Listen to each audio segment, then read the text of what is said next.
এর আগের খবরে জানিয়েছিলাম যে একটি সুখবর, এবার জানাতে চাই একটি দুঃখের খবর।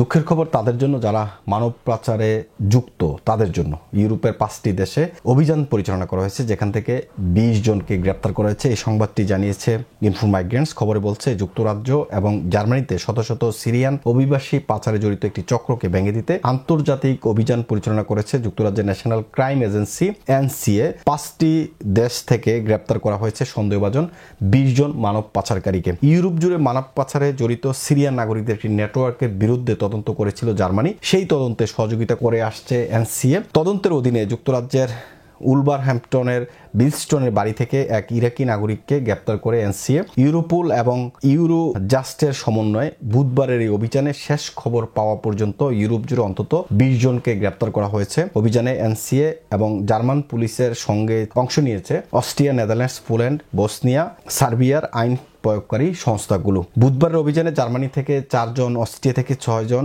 সার্বিয়া থেকে 6 জন, বসনিয়া থেকে 3 জনকে গ্রেপ্তার করা হয়েছে। নেদারল্যান্ডসে তল্লাশি চালিয়ে ফোন, কম্পিউটার সহ গাড়ি, নগদ অর্থ, ইলেকট্রনিক সরঞ্জাম জব্দ করা হয়েছে।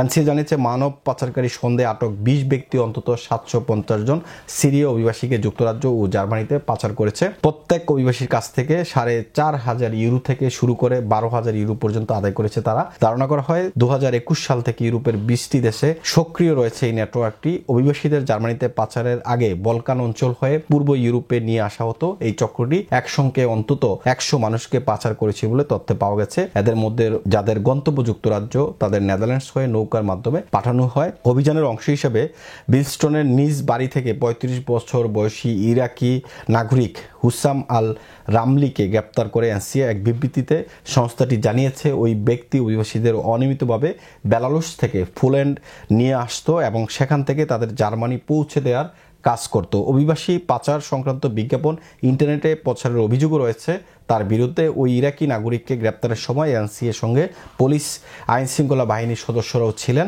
বিবৃতিতে বলা হয়েছে পোল্যান্ডের আইনশৃঙ্খলা বাহিনীর ওয়ান্টেড তালিকায় ছিল ইরাকি নাগরিক আল রামলির নাম, তাই তাকে ওয়েস্টমিনিস্টার ম্যাজিস্ট্রেটের সামনে হাজির করে পোল্যান্ডে পাঠানোর প্রক্রিয়া শুরু করা হবে। এনসিএর পরিচালক তদন্ত জন ডেনলি বলেন, এটি একটি বড় অভিযান ছিল। মানব পাচারে জড়িত ভয়ঙ্কর একটি আন্তর্জাতিক নেটওয়ার্ককে টার্গেট করে কয়েকটি দেশে অভিযান পরিচালনা করেছে, যার অংশ হিসেবে যুক্তরাজ্য এই অভিযান চালানো হয়েছে।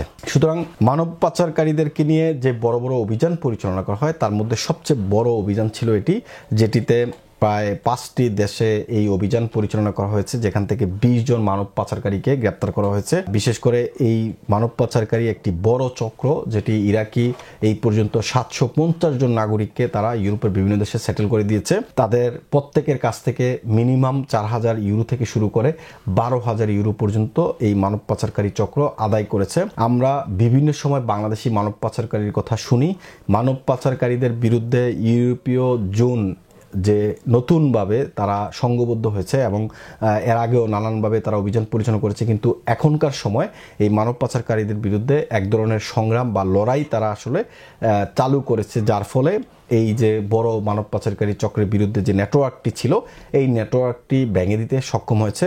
যুক্তরাজ্যের এনসিএ এবং জার্মানির সাথে অংশ নিয়েছিল অস্ট্রিয়া, পোল্যান্ড, সার্বিয়া এবং বসনিয়া সহ এই 5টি দেশ। তাহলে মূলত এই যে অভিযান পরিচালনা করা হয়েছিল, এই অভিযানে অংশ নিয়ে 20 জনকে গ্রেপ্তার করতে তারা সক্ষম হয়েছে।